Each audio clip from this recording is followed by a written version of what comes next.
미국에서 2025년 트럼프 대통령이 CBDC, 이른바 달러 코인 공식화 법안에 서명합니다. 시장은 잠시 반등하지만 곧 다시 하락. 그런데 여기서 예상 못한 한마디가 등장하죠. 트럼프의 둘째 아들 에릭 트럼프. 그는 트위터에 이렇게 말합니다. 비트코인과 이더리움 급락. 지금이 매수 타이밍이다. 놀랍게도 이 한 줄로 코인 시장은 다시 요동치기 시작합니다. 개인 투자자들이 몰려들고 분위기는 급변하죠. 그런데 이 장면 이미 심슨 가족은 2012년에 보여준 적이 있습니다. 비행기 안에서 짜증이 폭발한 호머는 승무원과 서비스에 분노하며 외칩니다. 이게 바로 이 나라가 망해가는 이유야. 나는 소비자고 나는 유권자다. 누군가 그 장면을 찍어 유튜브에 올리고 영상은 순식간에 퍼집니다. 사람들은 마음에 담아두고만 있던 말과 행동을 보여주는 호머에게 관심을 갖습니다. 호머는 어느새 대중의 감정을 대변하는 인물이 됩니다. 에릭 트럼프도 마찬가지입니다. 그는 대통령이 아닙니다. 그저 일반인이죠. 하지만 지금이 매수 타이밍이라는 말은 단순한 투자 조언이 아니라 우리는 같은 편이라는 신호로 작용했습니다. 이후 호머는 토크쇼에 불려다니고 점점 정치적 영향력을 갖게 됩니다. 결국 그는 대통령 후보까지 만들어내죠. 그 인물은 실존 인물 테드 뉴젠트. 호머의 한마디로 지지율은 폭등합니다. 이쯤에서 질문이 생깁니다. 이건 정치일까요? 아니면 미디어 퍼포먼스일까요? 트럼프는 대통령이면서도 여전히 미디어 캐릭터처럼 행동합니다. 코인 법안에 서명하고 직접 코인을 만들고 아들은 SNS로 시세를 흔듭니다. 심슨 속 호머가 만든 구조. 우리는 지금 그 안에 살고 있습니다. 호머는 우연히 문을 열었고 트럼프 가문은 그 문을 아주 정교하게 활용하고 있습니다. 그리고 우리는 그 결과를 실시간으로 목격하고 있는 셈이죠. 심슨 가족은 단순한 애니메이션을 넘어 시대를 앞서가는 풍자와 예언으로 유명합니다. 그 중에서도 특히 가상화폐와 코인 시장에 관한 장면들은 많은 시청자들의 이목을 끌었습니다. 작품 속에는 여러 차례 코인을 암시하는 장면들이 등장합니다. 오프닝에서 스쳐 지나가는 간판엔 비트코인 결제 가능이라는 문구가 보이고 바트 심슨은 자신만의 밈코인을 만들어 학교 앞 모든 거래를 이 코인으로 처리합니다. 이는 오늘날 논의되는 CBDC, 즉 중앙은행 디지털 화폐를 떠올리게 하는데요. 또 다른 에피소드에서는 천재 과학자 프링크가 직접 코인을 발행해 스프링필드 최고의 부자가 되는 이야기가 펼쳐집니다. 그의 연구실 벽에는 I love pie라는 문구가 붙어 있고 TV 화면엔 끊임없이 오르는 차트가 비춰집니다. 이렇게 코인을 단순한 유행이 아닌 새로운 부의 상징으로 그려냈습니다. 가장 충격적인 장면은 따로 있었습니다. 어느 날 피라미드 모양의 외눈박이 캐릭터가 등장해 심슨 가족에게 이렇게 말합니다. 코인을 사라. 이 캐릭터 어디서 많이 본 듯하지 않나요? 음모론자들이 세상을 지배한다고 믿는 일루미나티의 상징과 똑같은 모습입니다.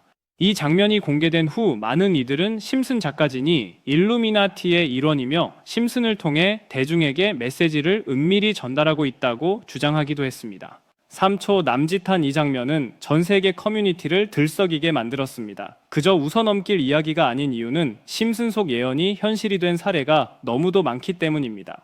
실제로 심슨에서 다뤄진 내용을 근거로 투자에 나선 사람들이 엄청난 수익을 올린 사례도 존재하죠. 심지어 심슨 코인이라 불리는 밈 코인은 무려 6만 %가 상승하기도 했습니다. 이제 사람들은 심슨을 단순히 보는 애니메이션이 아닌 투자 정보서처럼 분석하기 시작했습니다.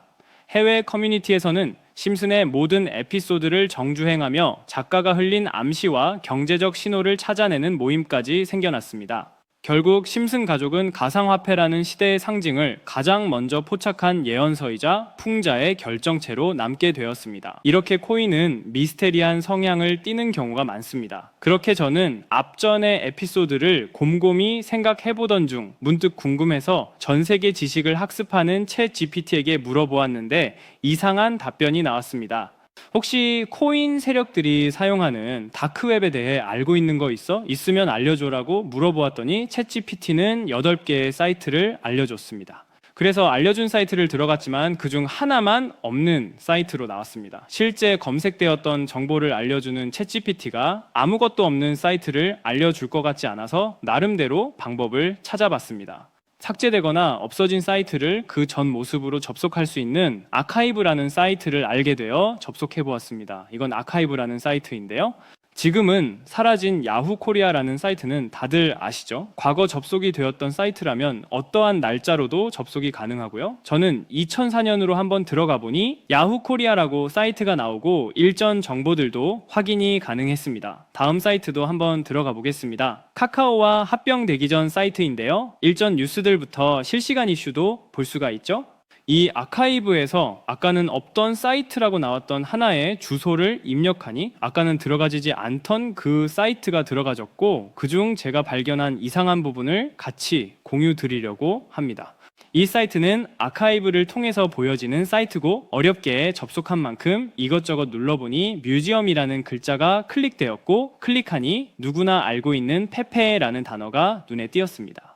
우선 영어부터 보면 2024년 2월 26일 날짜가 나와 있고 페페코인이라고 쓰여 있습니다. 여기 나와 있는 아랍어를 파파고로 번역해 보니 프로젝트의 시작, 개구리는 점프할 것입니다. 동일한 이름을 가진 축구 선수의 생일로부터 이렇게 나와 있어서 무슨 말인지 찾아보니 축구 선수 페페의 생일이 2월 26일이었습니다. 정확히 이날부터 연말까지 2000% 넘게 오른 걸 볼 수 있는데, 여기까지는 저도 우연이겠거니 하고 넘기려고 했었습니다. 그런데 밑에 두 개의 사진이 더 있는 걸 보고 클릭해 보니까 25년 4월 아르고라고 쓰여 있는 걸 보았습니다.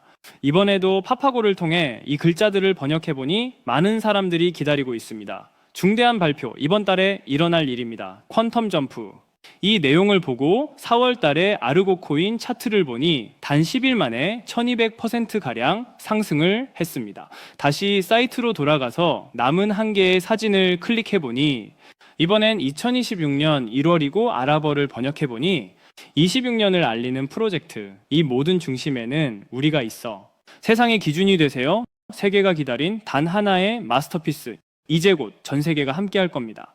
이렇게 쓰여 있어 코인을 검색해 보니까 이것도 지금 작업을 하고 있는 건지 거래량은 많지만 가격 변동이 거의 없는 매집 단계의 코인 같더라고요. 앞전에 보여드린 페페코인도 차트를 보니 상승 전 거래량은 많지만 가격 변동이 거의 없었거든요. 진짜 이렇게 앞전 사례들처럼 큰 상승이 일어날지 궁금해서 저도 일부 매수를 해보았는데요. 제 영상을 시청해주시는 구독자님들에게도 알려드려서 좋은 결과 내고 싶은 마음입니다. 만약 여기에 있던 코인 정보들처럼 상승이 일어난다면 제가 종목 공유해드린 분들은 제 영상을 계속 시청해 주실 거고, 그만큼 제 채널도 성장할 수 있는 발판이 되겠죠? 제 바람은 여기까지만 말씀드리고 궁금해하시는 종목 먼저 공유해드릴 건데, 일단 좋아요와 구독 한 번씩만 눌러주시고요. 댓글에 점프라고 한 번씩 남겨주세요. 남겨주셨다면 제 개인 번호 010-8014-1643 다들 아시죠? 제 번호로 점프라고 문자 남겨주시면 제가 한 분 한 분 알려드리겠습니다. 꼭 댓글에 점프라고 남겨주셔야 제 영상 시청하신 구독자분이란 거 알고 제가 알려드리니까 꼭 댓글에 남겨주시고 문자 주시면 되겠습니다. 놀라우면서도 화가 나지 않나요? 세력들은 이렇게 정보를 교환하며 돈을 벌고 있는데 저희는 아무런 정보 없이 투자하고 있었다는 사실 말이에요. 여태까지 게시글에 나와 있는 대로 이루어졌거든요. 이번 종목도 게시글 내용처럼 이루어진다면 우리의 인생을 바꿔줄 수 있는 종목일지도 모르겠습니다. 다음에는 더 좋은 영상으로 찾아뵙겠습니다. 지금까지 영상 시청해주신 구독자님들 감사합니다.